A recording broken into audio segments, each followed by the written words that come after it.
முக்கிய செய்திகள்.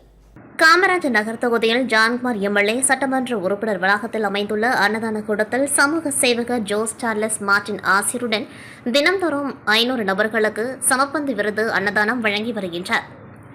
சைவ உணவு உண்பவர்களுக்கு தனியாகவும், அசைவ சாப்பாடு உண்ணும் நபர்களுக்கு தனியாகவும் மகளிருக்கென தனி பிரிவு பந்தி பரிமாறப்படுகின்றது. தினந்தோறும் 12 மணி முதல் 2 மணி வரை உணவு வழங்கப்படுகின்றது. அதனைத் தொடர்ந்து இன்றைய தினம் பொதுமக்களுக்கு கோயம்புத்தூர் செட்டிநாடு சிக்கன் கிரேவி, முட்டை, தரமுள்ள சாதம், மேலும் வாரத்தில் 3 நாள் சைவமும் 3 நாள் அசைவமும் வழங்கப்படுகின்றது. சுமார் 700 முதல் 750க்கும் மேற்பட்ட பொதுமக்கள் உணவு அருந்தி செல்கின்றனர்.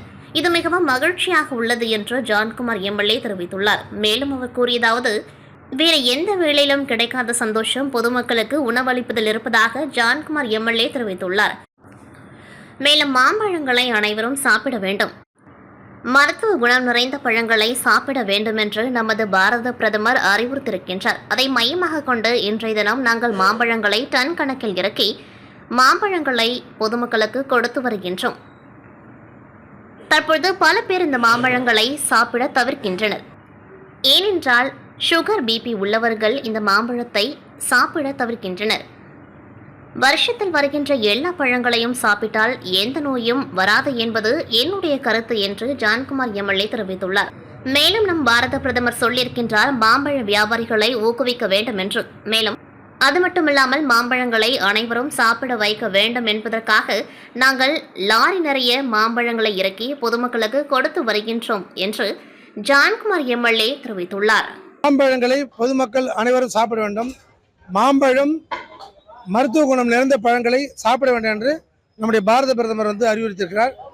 அதை மையமாக கொண்டு இன்றைய தினம் நாங்கள் மாம்பழம் டன்னு கணக்கில் இறக்கி நாங்கள் பொதுமக்களுக்கு இலவசமாக கொடுக்குறோம். சாப்பிட்றேன், ரொம்ப மகிழ்ச்சி ஆகுது. அதாவது எந்த வேலையுமே ஆனது மாதிரி மக்களுக்கு சாப்பாடு போகிறது இருக்கிற இன்பம் எதுலையுமே இல்லை. அதனால் அதில் முழு கவனம் செலுத்துறோம். மொத்தம் இருக்கிற பாண்டிச்சேரி முழுவதும் எதிர்காலத்தில் எல்லா இடங்களிலும் சாப்பாடு போடுறது அவருடைய ஸ்கீமு. வேற மாதத்துலேருந்து குறைந்தபட்சம் ஒரு 5 தொகுதியில் இதே மாதிரி சாப்பாடு போடுறது. சுகாதாரத்துறை இயக்குநர் நியமன விவகாரத்தில் துணைநிலை ஆளுநர் கைலாஷ்நாதனுக்கும் முதலமைச்சர் ரங்கசாமிக்கும் இடையே கருத்து வேறுபாடு ஏற்பட்டது. தான் பரிந்துரைத்த நபரை நிராகரித்துவிட்டு துணைநிலை ஆளுநர் தன்னிச்சையாக நியமனம் செய்ததாக முதலமைச்சர் ரங்கசாமி கடந்த 3 நாட்களாக சட்டப்பேரவைக்கு வரவில்லை. இதனால் அவரை சபாநாயகர் செல்வம், உள்துறை அமைச்சர் நமச்சிவாயம் சமாதானம் செய்ய முயற்சித்தும் முதலமைச்சர் அதனை ஏற்கவில்லை. இந்த நிலையில் முதலமைச்சர் ரங்கசாமியை பாஜக மேலிட பொறுப்பாளர் நிர்மல்குமார் சுரானா தலைமையில் பாஜக மாநில தலைவர் ராமலிங்கம், உள்துறை அமைச்சர் நமச்சிவாயம் ஆகியோர் முதலமைச்சர் ரங்கசாமியின் இல்லத்தில் சந்தித்து சமாதான பேச்சுவார்த்தையில் ஈடுபட்டனர். அரை மணி நேரத்திற்கு மேலாக இந்த சந்திப்பு நடைபெற்றது. இதில் முதலமைச்சர் ரங்கசாமி சமாதானம் அடைந்தார். தொடர்ந்து செய்தியாளர்களை சந்தித்த முதலமைச்சர் ரங்கசாமி, எங்களது சந்திப்பு வழக்கமான சந்திப்பு. இந்த அரசு 2021ஆம் ஆண்டு தேர்தலில் வெற்றி பெற்று ஆட்சி அமைத்து வெற்றி பெற்றது போல வரும் 2026ஆம் ஆண்டு தேசிய ஜனநாயக கூட்டணி ஆட்சி அமைக்கும் என தெரிவித்தவர், புதுச்சேரி நிர்வாகத்தை பொறுத்தவரை ஆட்சியாளர்களுக்கும் ஆளுநருக்கும் சிறு சிறு பிரச்சனைகள் வழக்கமானது.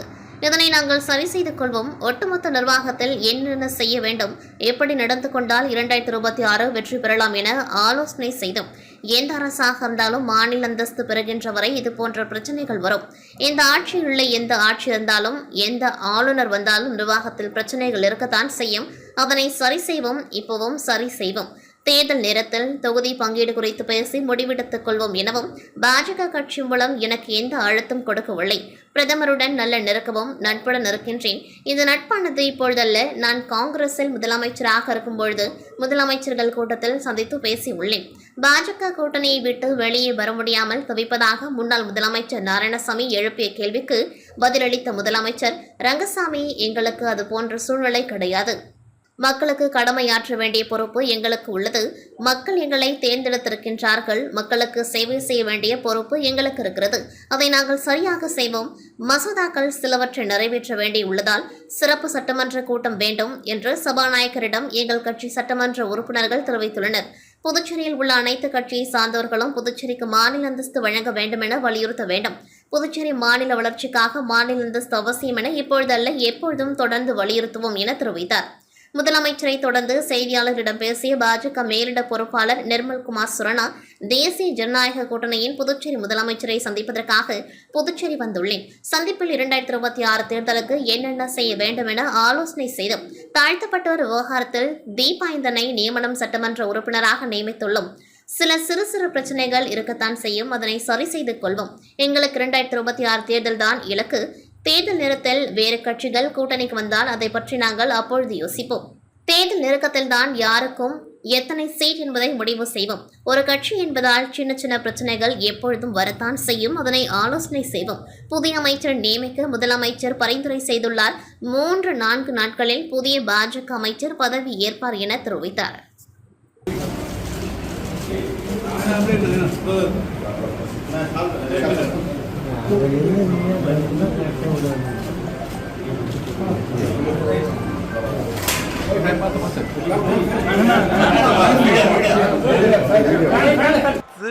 ரெண்டாயிரத்தி 26 என்டிஏ அரசு மீண்டும் வர வேண்டும். அதுக்கு எப்படி இருக்கணும், என்ன இது மாதிரி சின்ன சின்ன பிள்ளைகள் இது மாதிரி இஷ்யூஸ் இருந்தால் அது எப்படி சரி பண்ணிக்கலாம். சின்ன சின்ன பிரச்சனை இருக்குதுன்னு சொல்ல, சின்ன சின்ன பிரச்சனைங்க வரும். அது எப்பவுமே வரும், நம்ம வீட்டுக்குள்ளவே வரும். ஸோ பார்ட்டின்னு சொல்லும் போது அது டிஸ்கஷன் பண்ணுவோம். அதை பற்றி அதுக்கு புதுச்சேரி காலாப்பட்டு சட்டமன்ற தொகுதிக்குட்பட்ட கருவடிக்குப்பம் வார்டு சண்முகா நகர் கோல்டன் அவென்யூ பகுதியில் சட்டமன்ற உறுப்பினர் மேம்பாட்டு நிதியின் கீழ் ரூபாய் 30 லட்சம் செலவில் சாலை அமைக்கும் பணிகளுக்கான பூமி பூஜை சட்டமன்ற உறுப்பினர் கல்யாணசுந்தரம் தலைமையில் நடைபெற்றது. இதில் சிறப்பு விருந்தினராக கலந்து கொண்ட பாரதிய ஜனதா கட்சியின் மாநில தலைவர் ராமலிங்கம் மற்றும் சட்டமன்ற உறுப்பினர் கல்யாணசுந்தரம் ஆகியோர் பூமி பூஜை செய்து பணிகளை துவக்கி வைத்தனர். இவ்விழாவில் கருவடிக்குப்பம் கிராம பஞ்சாயத்தார், பொதுமக்கள், பாரதிய ஜனதா கட்சி பொறுப்பாளர்கள், பொதுப்பணித்துறை அதிகாரிகள் என பெரும்பாலானோர் கலந்து கொண்டு சிறப்பித்தனர். புதுச்சேரி உள்ளேனூர் ஸ்ரீ பெருந்தேவி தாயார் சமேத தென்கல்லை ஸ்ரீ வரதராஜ பெருமாள் கோவில் பிரம்மோற்சு விழா கடந்த 1ஆம் தேதி கொடியேற்றத்துடன் தொடங்கியது. தொடர்ந்து அருள்மிகு வரதராஜ பெருமாளுக்கு தினம்தோறும் பல்வேறு அபிஷேக ஆராதனைகள் நடைபெற்று பல்வேறு வாகனங்களில் எழுந்தருளி பக்தர்களுக்கு அருள் பாலித்தார். பிரம்மோற்சவ விழாவின் முக்கிய நிகழ்வான இன்று திருத்தேரோட்டம் நடைபெற்றது. இதில் ஸ்ரீ பெருந்தேவி தாயாருடன் ஸ்ரீ வரதராஜ பெருமாள் அலங்கரிக்கப்பட்ட தேரில் எழுந்தருளி பக்தர்களுக்கு அருள் பாலித்தார். தேரோட்டத்தில் சிறப்பு விருந்தினராக கலந்து கொண்ட சபாநாயகர் செல்வம், உள்துறை அமைச்சர் நமச்சிவாயம், எதிர்க்கட்சித் தலைவர் சிவா ஆகியோர் தேரினை வடம் பிடித்து துவக்கி வைத்தனர். தொடர்ந்து ஏராளமான பக்தர்கள் கலந்து கொண்டு கோவிந்தா கோவிந்தா என்ற முழக்கத்துடன் தேரினை வடம் பிடித்து இழுத்தனர். தேரானது 4 மாட வீதிகள் வழியாக சென்று மீண்டும் கோவில் பிரகாரத்தை வந்தடைந்தது. தேரோட்டத்திற்கான ஏற்பாடுகளை ஆலய நிர்வாகம் மற்றும் ஊர் பொதுமக்கள் செய்திருந்தனர். மணவெள்ளி தொகுதிக்குட்பட்ட தவளக்குப்பம், பூரணாங்குப்பம் மற்றும் அதனை சுற்றியுள்ள கிராமங்களின் விவசாயிகளின் பயன்பாட்டிற்காக அரசின் மானியத் தொகை ரூபாய் 4,50,000 உதவியுடன் ரூபாய் 7,80,000 மதிப்புள்ள புதிய டிராக்டர் கொள்முதல் செய்யப்பட்டு அதனை தவளக்குப்பம் தொடக்க வேளாண்மை கூட்டுறவு கடன் வழங்கும் சங்கத்திற்கு வழங்கும் நிகழ்ச்சி தவளக்குப்பம் சட்டப்பேரவைத் தலைவர் இல்லத்தில் நடைபெற்றது. இதில் சட்டப்பேரவைத் தலைவர் ஏம்பலம் செல்வம் கலந்து கொண்டு கூட்டுறவு தொடக்க வேளாண்மை கடன் வழங்கும் சங்க நிர்வாகிகளிடம் ஒப்படைத்தார். மேலும் இந்த நிகழ்ச்சியில் சங்க மேலாளர் குமாரவேல், நிர்வாகி இருசப்பன் மற்றும் அப்பகுதி முக்கிய பிரமுகர்கள் ஞானசேகர், கிருஷ்ணமூர்த்தி, சக்திவேல் உள்ளிட்ட பலர் கலந்து கொண்டார்கள். இதனைத் தொடர்ந்து அரியாங்குப்பம் வட்டார வளர்ச்சி அலுவலகத்தின் மூலம் ஊரக வளர்ச்சி, தூய்மை பாரத இயக்கம், கிராமம், எஸ்பிஎம்ஜி தனிநபர் வீட்டு கழிவறை கட்டுவதற்கான பணி ஆணைகளை 7 பயனாளிகளுக்கு சட்டமன்ற உறுப்பினரும் சபாநாயகருமான ஏம்பலம் செல்வம் வழங்கினார். புதுச்சேரியில் துணைநிலை ஆளுநர் கைலாஸ் நாதன் மற்றும் முதலமைச்சர் ரங்கசாமி ஆகியோருக்கிடையே கருத்து வேறுபாடுகள் இருந்த நிலையில் இருவரின் கருத்து வேறுபாடு காரணமாக மக்கள் நலத்திட்டங்கள் பாதிக்கப்பட்டுவதாக கூறி சட்டப்பேரவையில் உள்ள நுழைவாயிலில் அமர்ந்து இன்று காலை முதல் சுயேட்சை சட்டமன்ற உறுப்பினர் நேரு உண்ணாவிரதத்தில் ஈடுபட்டார். தொடர்ந்து மாலை சட்டப்பேரவைக்கு வந்த துணை சபாநாயகர் ராஜவேலு, அரசு குருட ஆறுமுகம் மற்றும் என்ஆர் காங்கிரஸ் சட்டமன்ற உறுப்பினர்கள் உண்ணாவிரதத்தில் ஈடுபட்டிருந்த நேருவிடம் சமாதான பேச்சுவார்த்தை நடத்தி பழரசம் கொடுத்து முடித்து வைத்தனர். தொடர்ந்து புதுச்சேரிக்கு மாநில அந்தஸ்து பெற வேண்டும் உள்ளிட்ட கோரிக்கை அடங்கிய மனுவுடன் கூடிய ராஜினாமா கடிதத்தை முதல்வரிடம் ஒப்படைக்கும்படி துணை சபாநாயகர் ராஜவேலுவிடம் வழங்கினார் சட்டமன்ற உறுப்பினர் நேரு. குரு பூர்ணிமாவை முன்னிட்டு உள்துறை அமைச்சர் நமச்சிவாயம் பத்மஸ்ரீ முனுசாமியிடம் ஆசி பெற்றார். பாஜக தேசிய தலைமையின் வழிகாட்டுதலின்படி குரு பூர்ணிமாவை முன்னிட்டு பாஜக நிர்வாகிகள் தங்களின் குரு ஸ்தானத்தில் உள்ள ஆச்சாரியர்கள் கலைஞர்கள் மற்றும் ஆன்மீக வழிகாட்டிகளை சந்தித்து ஆசீர்வாதம் பெறுவது வழக்கமாக இருந்து வருகின்றது. இந்த கோட்பாட்டின்படி புதுச்சேரி உள்துறை அமைச்சர் நமச்சிவாயம் மங்களம் தொகுதி கணுவாப்பேட்டை புதுநகர் பகுதியைச் சேர்ந்த டெரகோட்டா கலைஞர் பத்மஸ்ரீ விருது பெற்ற முனுசாமி அவர்களை அவரது இல்லத்தில் நேரில் சந்தித்து வாழ்த்து பெற்றார். இதனைத் தொடர்ந்து முனுசாமி அமைச்சர் அவர்களுக்கு தனது ஆன்மீக குருவான அகத்தியர் திருவுருவ சிலையை நினைவாக வழங்கி மனமார்ந்த நன்றியையும் வாழ்த்துக்களும் தெரிவித்தார். நிகழ்ச்சியில் பாஜக மாவட்ட தலைவர் மற்றும் தொகுதி தலைவர் நிர்வாகிகள் திரளாக கலந்து கொண்டார்கள். உழவர்கரை தொகுதிக்குட்பட்ட ஜே நகர் பகுதி திருமூர்த்தி நகரில் 17 லட்சம் ரூபாய் மதிப்பீட்டில் சாலை அமைக்கும் பணிக்கான பூமி பூஜை நிகழ்வு நடைபெற்றது. இதில் சிறப்பு விருந்தினராக தொகுதி சட்டமன்ற உறுப்பினர் சிவசங்கர் கலந்து கொண்டு சாலை அமைக்கும் பணிகளை பூமி பூஜை செய்து துவக்கி வைத்தார். இந்நிகழ்வின் பொழுது இளநிலை பொறியாளர் மோரே சத்யநாராயணன், கான்ட்ராக்டர் குணசேகரன் மற்றும் ஊர் முக்கிய பிரமுகர்கள், சட்டமன்ற உறுப்பினரின் ஆதரவாளர்கள் உடன் இருந்தனர். இதேபோல் NSC போஸ் நகரில் 24 லட்சம் ரூபாய் மதிப்பீட்டில் சாலை அமைக்கும் பணிக்கான பூமி பூஜை நிகழ்வு நடைபெற்றது. இதில் சட்டமன்ற உறுப்பினர் சிவசங்கர் கலந்து கொண்டு சாலை அமைக்கும் பணிகளை பூமி பூஜை செய்து துவக்கி வைத்தார். நிகழ்வின் பொழுது இளநிலை பொறியாளர் மோரே சத்யநாராயணன், கான்ட்ராக்டர் சந்தோஷ் மற்றும் ஊர் முக்கிய பிரமுகர்கள், சட்டமன்ற உறுப்பினரின் ஆதரவாளர்கள் ஆகியோர் உடன் இருந்தனர். 20,300 ரூபாய் முதலீடு செய்தால் நாள் ஒன்றுக்கு 700 ரூபாய் கொடுக்கப்படும் என லுக் என்ற ஆப்பில் வந்த விளம்பரத்தை நம்பி கரிக்கலாம்பாக்கம், ஏம்பலம், முத்தியால்பேட்டை மற்றும் பல்வேறு பகுதிகளைச் சேர்ந்த 300 பெண்கள் பணத்தை செலுத்தியுள்ளனர். ஆனால் அவர்களுக்கு அந்த ஆப் மூலம் தினமும் 700 ரூபாய் வரவில்லை.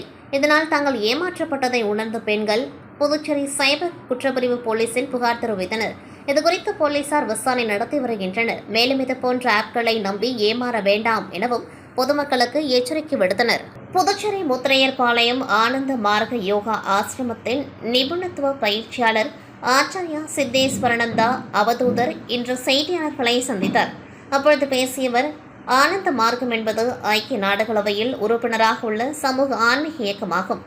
தன்னிகரிதல், உலக உயிர்களுக்கு தொண்டு செய்தல் என்ற இரட்டை குறிக்கோளோடு ஸ்ரீ ஆனந்த மூர்த்தியால் 1995ஆம் ஆண்டு தோற்றுவிக்கப்பட்டது.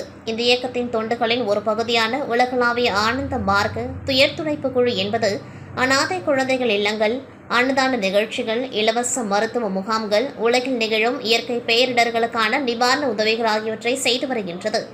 வாழ்வின் அடிப்படை தேவைகளான உணவு, உடை, உறையுள், கல்வி, மருத்துவம் ஆகியவை அனைவருக்கும் கிடைக்கும் என எதிர்பார்க்கப்படுகிறது.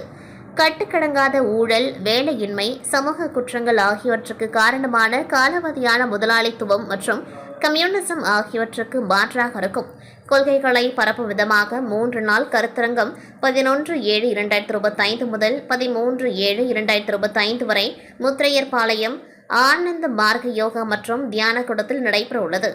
உயிரியல் இயந்திரமான மனித உடல், மார்க்க யோகா, பாவம் செய்வதற்கான 3 காரணங்கள் மற்றும் உயிர்களின் தர்மம் என்ற தலைப்புகளில் நடைபெறும் கருத்தரங்கில் நிபுணத்துவம் வாய்ந்தவர்களால் பயிற்சி அளிப்பதாக தெரிவித்தார். ஆகவே அனைவரும் கருத்தரங்கில் பங்கேற்று உங்கள் எண்ணங்களை வளப்படுத்தி தனிப்பட்ட மற்றும் சமூக வாழ்வில் உயர்வடைய வேண்டுமென்று அனைவரும் கேட்டுக்கொண்ட அவர், கருத்தரங்கை புதுச்சேரி மாநில செயலாளர் ஆச்சாரியா ரச சித்தாந்த அவதூதர் மற்றும் பெங்களூர் மண்டல செயலாளர் ஆச்சாரியா சதா சிவனந்தா அவதூதர் ஆகியோர் முன்னின்று நடத்த உள்ளனர் என்றும் அவர் தெரிவித்தார்.